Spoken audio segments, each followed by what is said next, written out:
En el nombre del Padre y del Hijo y del Espíritu Santo, amén. Bienvenidos, queridos amigos, una vez más a nuestro informativo teológico de hora 60, la fe cristiana, con la presencia estelar de Mariano Reino Buch en los controles. Mariano, ¿cómo estás vos? Bien, buenas tardes para todos. Bueno, Mariano, como te decía, continuamos hoy con nuestro curso, con la segunda parte de nuestro curso, la tercera, perdón, la teología moral. Estamos viendo los actos humanos y hoy concretamente vamos a hablar de temas muy importantes que están relacionados con lo que es la persona y lo que es la sociedad. Porque vos sabés, ¿no?, que la Iglesia, que es experta en humanidad, no solo trata de temas teológicos sobre la Trinidad o la inhabitación del Espíritu Santo en el alma del justo, sino que también la Iglesia trata temas que están vinculados con justamente la persona y la sociedad, porque la Iglesia es madre y porque la Iglesia se sabe y se siente y quiere ayudar a las personas a que sean felices en la tierra y felices en el cielo. Y por eso tiene todo el derecho recibido de Jesucristo de decir, esto ayuda a ser feliz, esto le hace mal a la persona, le hace mal a la sociedad. ¿Se entiende? ¿Te parece? ¿Coincidís? Sí. Menos mal, vamos bien. Totalmente de Entonces. acuerdo. Menos mal. Entonces el primer tema es la cuestión de la sociabilidad humana. Que básicamente lo que vamos a decir es que el hombre por naturaleza es un ser social. Dios no creó a Robinson Crusoe, por decirlo de alguna manera, no creó a individuos que vivan aisladamente, ¿no? Es un ser social. Ya en el Génesis vemos cómo efectivamente Dios no creó un ser solitario, y para que la persona humana, ¿no?, la vida social no es algo accesorio, es algo más o menos conveniente que se puede dar o no se puede dar, sino que pertenece a su naturaleza. El hombre necesita vivir en sociedad porque se enriquece él y enriquece al medio, al prójimo, a la sociedad, a la familia, etcétera, ¿no? Entonces, por eso el ser humano puede crecer y realizar su vocación solo en unión con los otros. Esto nos va a ayudar a pensar también, ¿no?, que, lo vamos a decir más de una vez, que esta invitación a vivir en sociedad que nos hace Dios al crearnos es una invitación que va de la mano de la donación, de la entrega, de la generosidad, del darse. Así el hombre llega a su plenitud, así el hombre alcanza la felicidad, así el hombre consigue también el pasaporte para la felicidad eterna en el cielo. También esta sociabilidad se puede ver a la luz de la fe, no vamos a profundizar, pero existe una cierta semejanza entre la vida íntima de la Santísima Trinidad, Dios Padre, Hijo y Espíritu Santo, un solo Dios en tres personas, y también en relación a esa comunión que existe entre los hombres, que todos han sido igualmente redimidos por Cristo y están llamados al único y mismo fin. La revelación es la manifestación que Dios ha hecho de su voluntad, de su querer, lo que nos ha enseñado, lo que nos manda para hacer. Y esa revelación muestra que la racionalidad humana debe estar abierta a toda la humanidad sin excluir a nadie, y debe caracterizarse por una plena gratitud, ya que en el prójimo, más que un igual, ve la imagen viva de Dios. Si todos viviéramos con esta idea, Dios es nuestro Padre, nosotros somos hermanos, cada hermano vale toda la sangre de Cristo, yo estoy llamado a entregarme y a amar a los demás como Cristo me amó. Imagínate, esto sería el reino de Dios en la tierra, que es justamente lo que estamos llamados a hacer nosotros los cristianos, a conseguir que efectivamente ya vivamos aquí en la tierra el reino de Dios, consiguiendo que las personas, todos, nos parezcamos al Señor, a Jesús. Y así el hombre, por tanto, está llamado a existir para los demás. Te voy a preguntar, Mariano, cuando lea todo este párrafo, te voy a preguntar alguna consecuencia concreta que se te ocurre. Estamos llamados a vivir para los demás, a convertirnos en un don. Aunque no se limite a esto, está llamado a existir no solo con los demás, no solo junto a los demás, sino para los demás. Lo que implica servir y amar. ¿Qué me decís de esto, Mariano? Es impresionante. ¿No? pienso que el gran engaño del demonio, la gran mentira, es la que lleva a las personas a cerrarse sobre sí mismo, a buscar una felicidad egoísta, ¿no? Incluso como estamos viendo en estos días, no sé, la barbaridad de delinquir para tener dinero, para tener poder, para hacer, ¿no? Y que al final eso, ¿a qué lleva? Lleva al desastre y lleva, ¿no?, a la tristeza después de las consecuencias que tiene el pecado. En cambio esto, Dios nos invita justamente a la entrega, a la generosidad, a darse. Esto es el camino para ser feliz. Bueno, para mí lo clave es la palabra, la anteúltima palabra, servir. Totalmente. Fíjate, Jesucristo dice, yo no vine para ser servido, sino para servir. La Virgen María dice, yo soy la servidora del Señor, hágase en mí según tu palabra. Y San José, que dice, es el servidor fiel y prudente a quien Dios le encomendó su familia. Es la clave, servir, ¿no? San José María decía, a ver si vos entendés esta frase, ¿qué quiere decir para servir, servir? Tiene dos lecturas esto. Que para que uno sirva, tiene que servir. Exactamente, tiene que ser útil, no puede ser un inútil. Si uno sirve a los demás, si le es útil, ¿no? Y por otro lado, también otra lectura. Para realmente uno ser útil y valer algo, lo que tiene que hacer es servir al prójimo, ¿no? Entonces, justamente uno en el servicio también tiene que tener un deseo de seguir aprendiendo. O sea, todo lo que nosotros estudiamos, lo que hacemos, lo que vos haces aquí, Mariano, tiene que tener este sentido, ¿no? El de servicio y el deseo de mejorar y capacitarse para servir mejor, ¿no? Y esa es la clave de la felicidad en la tierra, ¿eh? Bueno, seguimos bien, Mariano, entonces. Bueno, la libertad humana envilece justamente cuando el hombre, cediendo a una vida demasiado fácil, se encierra como en una dorada soledad, ¿no? O sea, eso es el pasaporte, porque se congela el corazón, se congela el alma. Esa dimensión natural y el reforzamiento sobrenatural de la sociabilidad no significa, sin embargo, que las relaciones sociales se puedan dejar a la pura espontaneidad, ¿no? O sea que también hay que formarse, también hay que practicar, ¿no? Hay que hacer el esfuerzo, porque después del pecado original no nos sale fácilmente. Tenemos que formarnos, tenemos que hacer el esfuerzo, tenemos que proponernos, tenemos que volver a empezar. Así sucede con la sociabilidad, que es necesario un esfuerzo personal y colectivo para desarrollarla. En ese sentido, la autoridad pública tiene la obligación, ¿no?, de fomentar el servicio, de fomentar la caridad, de fomentar la solidaridad, de fomentar el trabajo bien hecho, de poner los medios para que efectivamente las personas crezcan en este sentido. Léeme vos un poco, Mariano, sobre la sociabilidad. No se limita a los aspectos políticos y mercantiles, son más importantes aún las relaciones basadas en los aspectos profundamente humanos.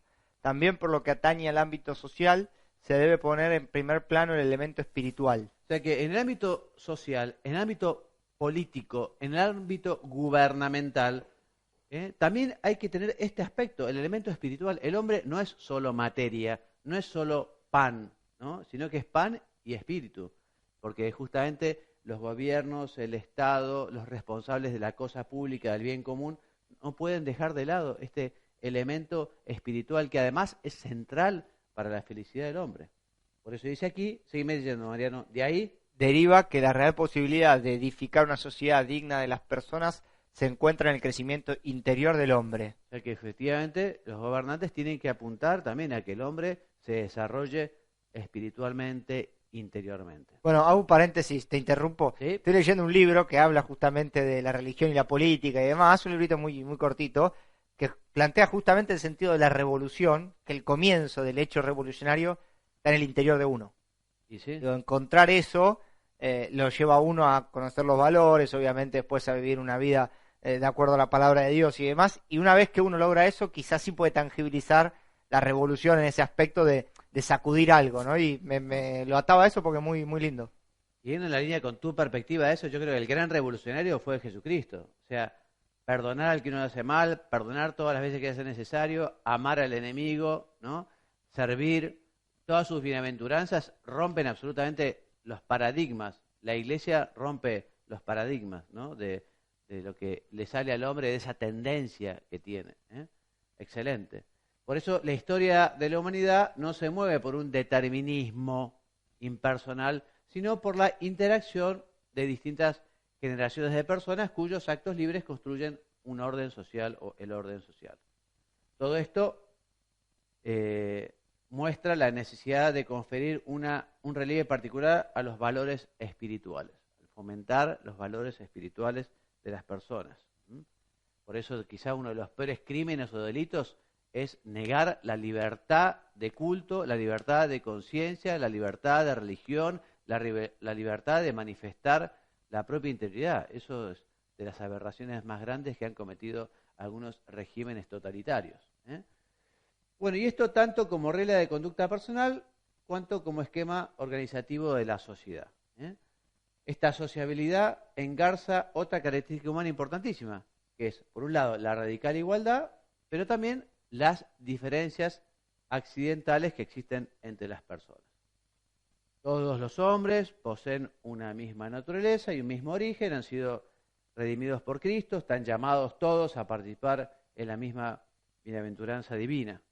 Todos gozamos por eso de la misma dignidad, de la dignidad de los hijos de Dios, dice el catecismo. Junto a esta igualdad existen también diferencias que deben valorarse positivamente. Estas diferencias pertenecen al plan de Dios que quiere que cada uno reciba del otro aquello que necesita. O sea que Dios nos ha creado distintos para que de alguna manera también seamos complementarios y podamos aportar de lo nuestro y podamos recibir de los demás, con esta comunicación interpersonal de los que vivimos en sociedad. Terminado el primer punto, vemos el segundo, la sociedad. Mariano, léeme, por favor, esta placa grande. La sociabilidad humana se ejerce mediante el establecimiento de diversas asociaciones dirigidas a alcanzar distintas finalidades. Catecismo 1880. Una sociedad es un conjunto de personas ligadas de manera orgánica por un principio de unidad que supera a cada una de ellas. Bien, vamos a ir describiendo esto, ¿qué es la sociedad? Por eso decimos que los objetivos que tienen las personas en la Tierra son múltiples, lo mismo también múltiples los nexos de unión. ¿Por qué la gente está unida? Está unida por una etnia, por el mismo idioma, por el territorio, por amor, la cultura. Son nexos que ayudan a unir a las personas. Por eso existe un amplio mosaico de instituciones y asociaciones muy diferentes, ¿no? Que pueden estar constituidas por pocas personas o por muchas personas, ¿no? Cuando ya deja de ser una familia, cuando pasa a ser un pueblo, una ciudad, un país, una comunidad internacional. Algunas sociedades como la familia, la sociedad civil, corresponden más inmediatamente a la naturaleza del hombre, le son necesarias, ¿no? O sea, la familia es algo que viene junto con la creación, ¿no? No, en cambio, una sociedad anónima, una sociedad de responsabilidad limitada, una sociedad encomendada por acciones, en fin. Hay cosas que efectivamente son dadas por la naturaleza, otras que no. Aunque también poseen elementos culturales que desarrollan la naturaleza humana. Otra de estas asociaciones de libre iniciativa y responden a lo que podría calificarse como culturización. Con el avance de la cultura ya se van creando nuevo tipo de relaciones que aunan esfuerzos para conseguir objetivos de distintas personas. El estrecho nexo que existe entre la persona y la vida social explica el enorme influjo de la sociedad y el desarrollo personal en el deterioro humano. O sea que la sociedad en la que vivimos influye en las personas. Obvio, no lo determina totalmente, pero una sociedad sana en la que se ven valores éticos que ayudan al hombre a perfeccionarse, eso ayuda a toda la sociedad. Una sociedad corrompida, una sociedad débil, una sociedad decadente, uno puede imaginarse el Imperio Romano en plena decadencia, eso efectivamente daña a las personas, a los componentes de esa sociedad. Por eso el comportamiento de las personas depende de algún modo de la organización social que es un producto cultural sobre la persona.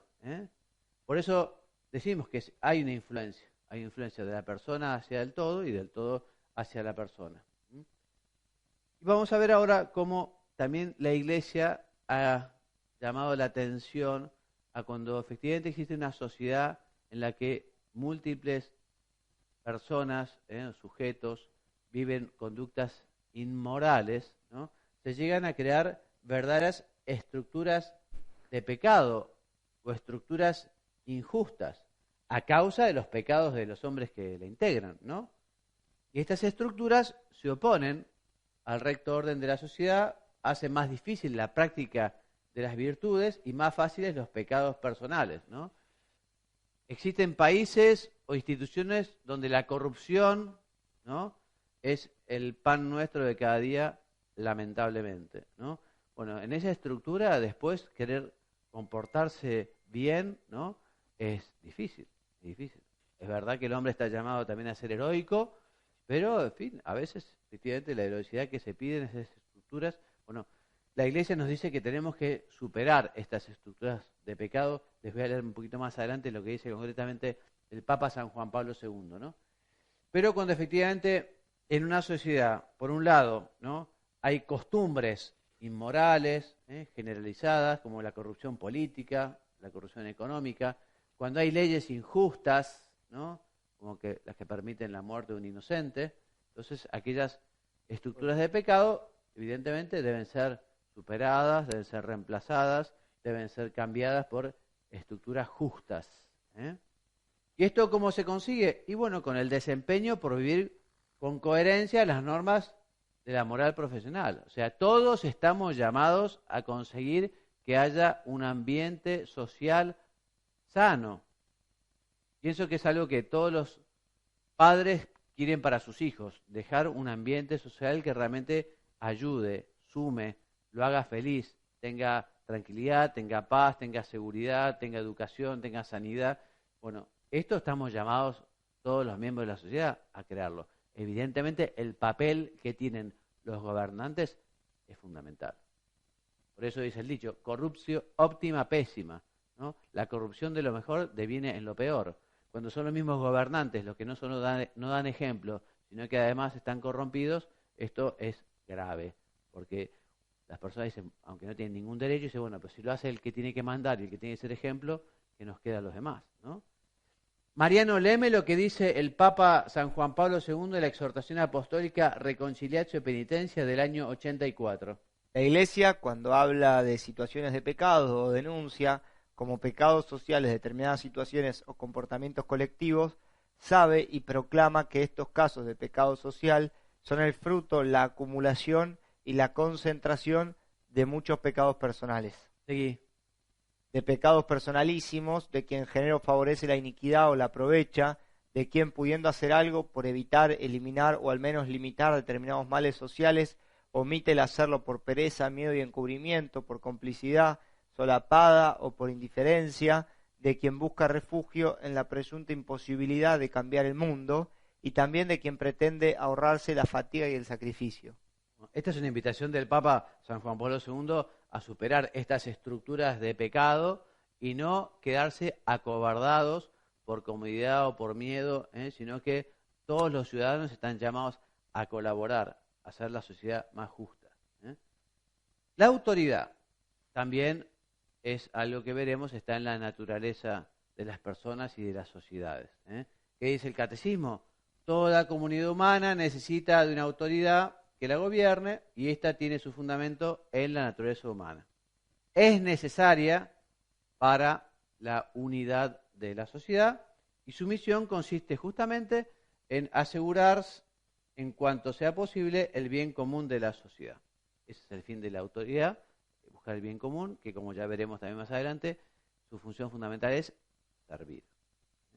Entonces, como la sociabilidad es una cualidad propia de la naturaleza humana, se debe concluir que toda autoridad legítima emana de Dios.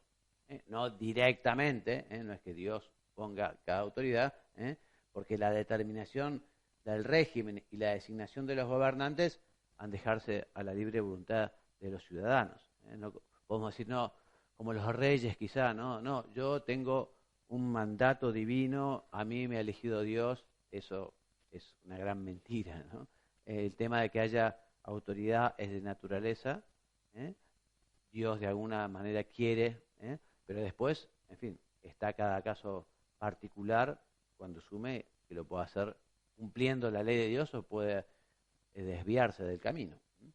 Entonces, esta legitimidad moral de la autoridad no procede de sí misma, de alguna manera es ministra de Dios y en orden al bien común, en orden al servicio. Léeme, Mariano, aquí. Quienes están constituidos en autoridad deben ejercerla como servicio y practicar la justicia distributiva, evitar el favoritismo y todo interés personal, no comportarse de manera despótica, perfecto, según el catecismo. Exactamente. O sea, servicio, volvemos al mismo punto. Y si la autoridad pública puede a veces renunciar a reprimir aquello que provoca, en caso de estar prohibido, un daño más grande. Es lo que se llama la tolerancia, que a veces justamente por no hacer algo, para que no desemboque en algo más grande, más grave, más dañino, a veces la autoridad lo que hace es tolerar algo que está mal. Pero lo que no se puede legitimar como derecho de los individuos, aunque fueran muchos, la mayoría de la sociedad, es la ofensa infligida a otras personas mediante la negación de un derecho tan fundamental como es el valor de la vida, ¿no? Por más que todo el mundo esté a favor de la muerte del no nacido, digamos, sería un error grave, un grave pecado, un atropello, algo que va directamente contra el bien común social por parte de la autoridad. Bueno, en cuanto a los sistemas políticos, Mariano, seguime leyendo porque esto es muy interesante. ¿Qué dice la Iglesia respecto a los sistemas políticos?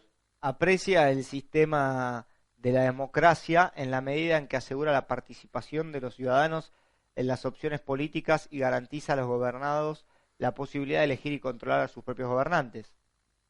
La ordenación democrática del Estado es parte del bien común. Sigue leyendo. Pero el valor de la democracia se mantiene o cae con los valores que encarna y promueve. Fundamentales o imprescindibles son ciertamente la dignidad de cada persona humana, el respeto de sus derechos inviolables. Y la última frase importantísima. Una democracia sin valores se convierte con facilidad en un totalitarismo. O sea, hay que ver qué valores encarna la democracia, ¿no? Exacto. Porque además es un sistema de gobierno que es el que se utiliza actualmente, en fin. Y el catecismo dice en su número 1903 que la autoridad solo se ejerce legítimamente si busca el bien común y si para alcanzarla emplea medios moralmente lícitos. Si los gobernantes proclamasen leyes injustas o tomasen medidas contrarias al orden moral, estas disposiciones no pueden obligar en conciencia. Decí. Tengo una frase de mi libro que me voló la cabeza. Sí, dice la frase algo así, ¿no? Palabra más, palabra menos. Sí. Los valores del cristianismo son superiores a cualquier movimiento político, pero a mí no me interesa formar parte de ningún movimiento político que sea contrario a ellos. Ah, excelente. Y sí. Me fascinó. Son dos grandes verdades. Me fascinó. Sí, buenísimo. Pero bueno. Vos viste en los diarios hoy que hay un médico del sur, creo que le quieren hacer juicio porque se opuso a practicar un aborto. No leí los medios Sí, hoy. salió ayer o anteayer, claro, eso es un atropello absoluto, ¿no? O sea que incluso no habiendo en la Argentina una ley aprobada, ¿no? Hay algunos artificios, en fin, extraños, camuflados, pero obligar a una persona a ir contra su propia conciencia en un tema tan delicado, eso es un atropello absoluto a los derechos fundamentales de cualquier persona, ¿no? Bueno, ¿y qué es el bien común, Mariano? Es el conjunto de aquellas condiciones de la vida social que permiten a los grupos y a cada uno de sus miembros conseguir más plena y fácilmente su propia perfección.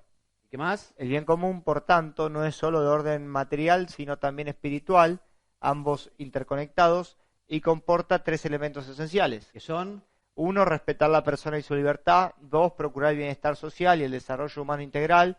Y 3, promover la paz, es decir, la estabilidad y la seguridad de un orden justo. Bien, o sea que volvemos a hablar de lo que tienen que ser los gobernantes en cuanto a la búsqueda del bien común, que incluye lo que es la espiritualidad de los ciudadanos.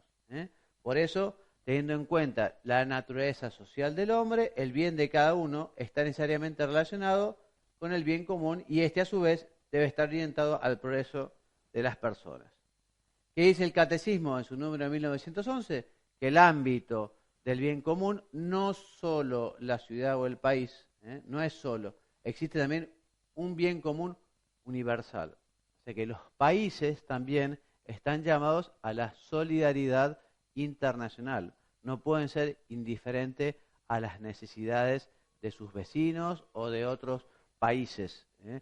Muy mal haría un país que se cierra absolutamente sobre sí mismo, rechazando todo tipo de posibilidad de ayuda o de auxilio para quienes lo necesitan.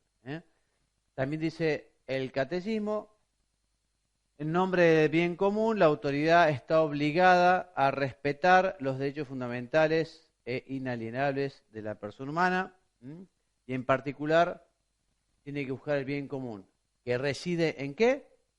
En las condiciones de ejercicio de las libertades naturales que son indispensables para el desarrollo de la vocación. O sea, lo primero que tiene que hacer el gobierno, la autoridad, en la búsqueda del bien común es tutelar esos derechos fundamentales que tienen las personas, que no se las ha dado gratuitamente ni el Poder Ejecutivo ni el Poder Legislativo, ¿no? Sino que son inherentes, pertenecen a la naturaleza humana y el Estado, el gobierno, la autoridad tiene que respetar, tiene que promover, tiene que permitir que los demás la ejerzan.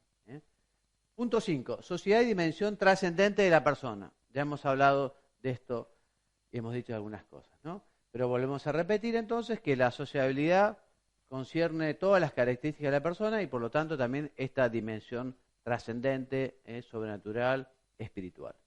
Esta profunda verdad sobre el hombre, de donde deriva su dignidad, consiste en ser imagen y semejanza de Dios y estar llamado a la comunión con Él. Por eso, la dimensión teológica se hace necesaria para interpretar y resolver los actuales problemas de la convivencia humana, ¿no? O sea, la Iglesia tiene cosas muy válidas para decir, para enseñar, para orientar, ¿no? Porque efectivamente en muchos lugares se ha perdido esta dimensión teológica, esta dimensión sobrenatural, se ha quedado solo una dimensión horizontal. Se olvidó la dimensión vertical, que en el hombre es esencial. Por eso esto explica la fatuidad de las propuestas sociales que olvidan esta dimensión trascendente. De hecho, el ateísmo, en sus distintas manifestaciones, es uno de los fenómenos más graves de nuestro tiempo. Esto es particularmente evidente en el momento actual, ¿no? En que se pierden las raíces religiosas.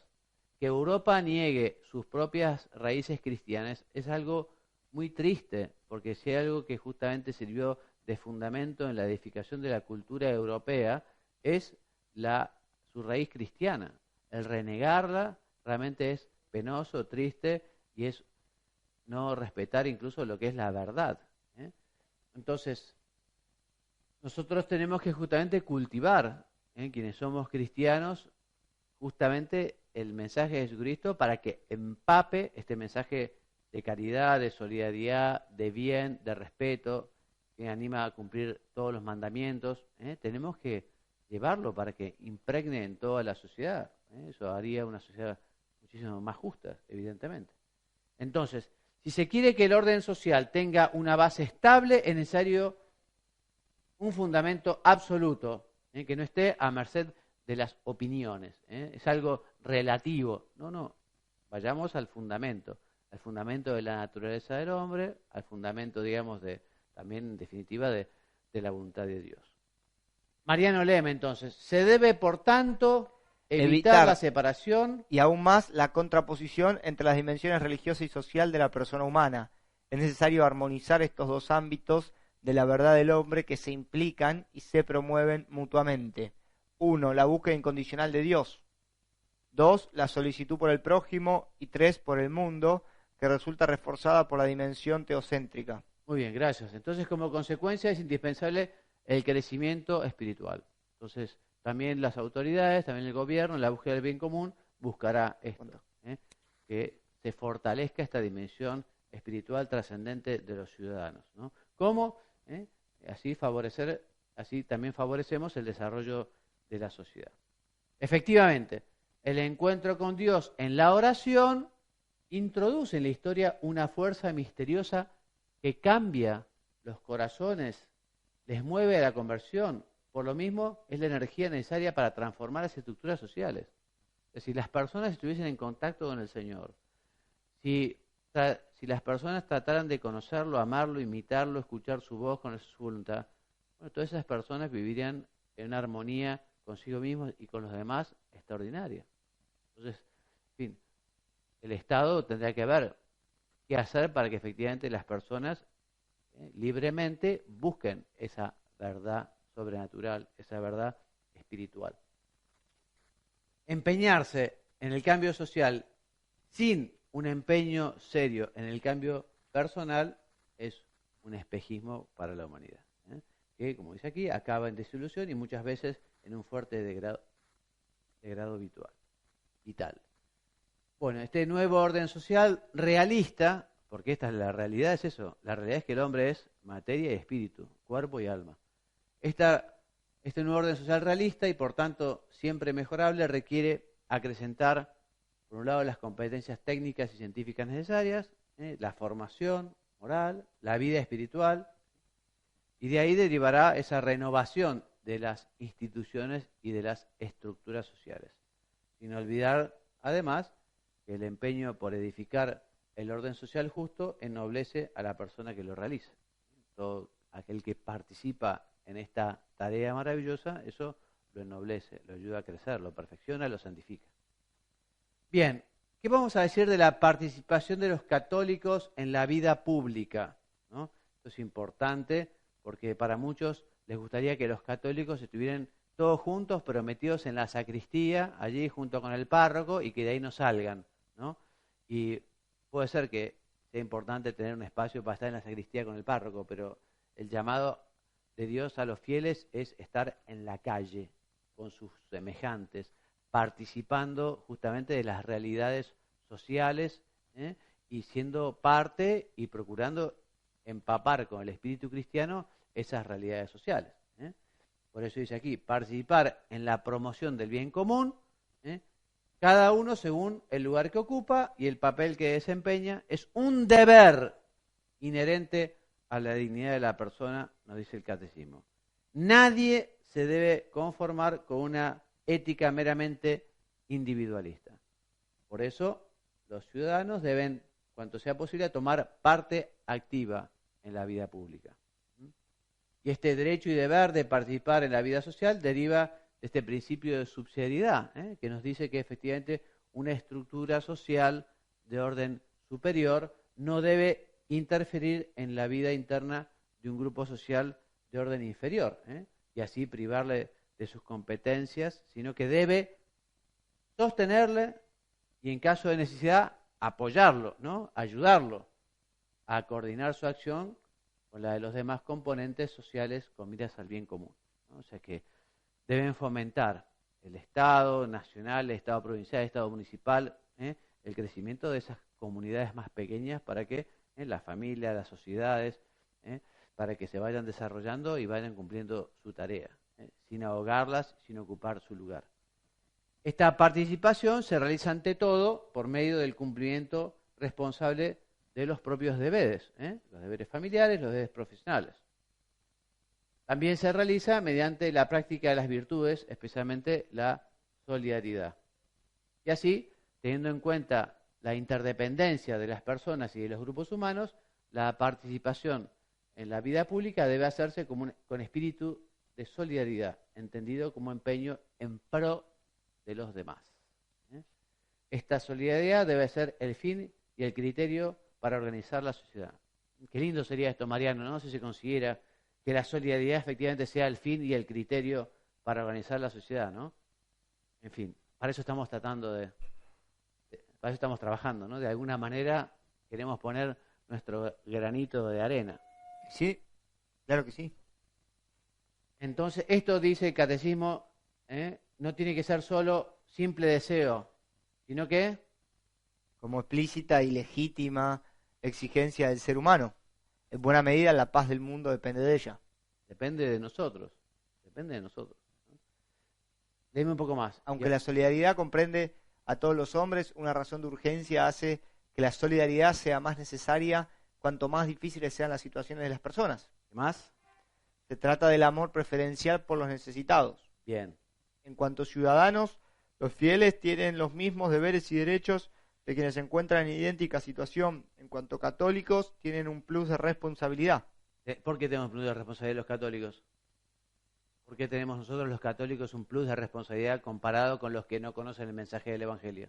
Y justamente por eso, por el Claro. mensaje del Evangelio. Es lo Justamente. que hablamos siempre, de lo exigente que es para los que formamos parte de esto. Exactamente. Más en el mundo actual. Pero Uno bueno, y uno tiene que ir contracorriente. sí, Uno no, tiene que achicarse y tiene que por estar. supuesto. Por eso los fieles laicos de ningún modo pueden abdicar de la participación en la política. Exacto. Esta Sí, participación es particularmente necesaria para lograr que las exigencias de la doctrina y de la vida cristiana impregnen las realidades sociales, políticas y económicas. de que hacen falta muchos buenos políticos o muchos buenos cristianos que hagan política, o política, cultura, educación, deporte, moda. Sí, la idea es poner a Cristo en todas las actividades, ¿no? Donde haya un cristiano que esté Cristo, ¿eh? En el ámbito de la universidad y en el ámbito, digamos, de los sindicatos, en todos los ámbitos, ¿eh? Puesto que no pocas ocasiones las leyes civiles no se ajustan a las enseñanzas de la Iglesia, los católicos deben hacer lo posible, colaborando con otros ciudadanos, ¿eh? De buena voluntad para rectificar esas leyes que realmente dañan a las personas y a la sociedad. En cualquier caso, deben ajustar su conducta a la doctrina católica, aunque les pueda acarrear inconvenientes. Hay un documento de la Congregación para la Doctrina de la Fe, cuando su presidente era el can Ratzinger, Benedicto XVI, sobre el compromiso cristiano de los políticos. Interesantísimo. Un documento corto, pero justamente habla de esa responsabilidad de ser cristianos en todo momento, y en el caso de ellos, en la política. En definitiva, los católicos deben ejercer sus derechos civiles y cumplir sus deberes. Esto atañe especialmente a los fieles laicos, que están llamados a santificar el mundo desde adentro, con iniciativa y responsabilidad, sin esperar que la jerarquía, o sea, los obispos, cardenales, etc., resuelva los problemas con la autoridad civil, y proponga las soluciones que deben adoptar. Bueno, Mariano, hasta aquí llegamos a nuestro programa de hoy. Como bibliografía básica, como siempre, el Catecismo de la Iglesia Católica, acá hay unos cuantos números que pueden ver, y el Compendio de la Doctrina Social de la Iglesia. Miren, se los recomiendo muy vivamente el compendio. Es un libro que lo pueden bajar de internet, en PDF o en otros formatos. Es una maravilla este trabajo, que no tiene muchos años, es del 2004, si mal no recuerdo, 2005, que de alguna manera recoge todas las enseñanzas de los romanos pontífices sobre las cuestiones sociales, en las que se ha manifestado la Iglesia. Se los recomiendo, una maravilla, para leer, para estudiar, para pensar también, aquellos que se dedican a la política, a la cultura, a la educación, en fin. Bueno, hasta aquí nuestro programa de hoy. Dios mediante, nos veremos en una semana, siendo las 4 casi y cuarto de la tarde en San Isidro y en todo el país. Me despido agradeciéndote, Mariano, la participación y todo el trabajo que hacen aquí en Hora 60. Y me despido de ustedes enviándoles también la bendición. Que Dios los bendiga y los haga muy santos. Amén.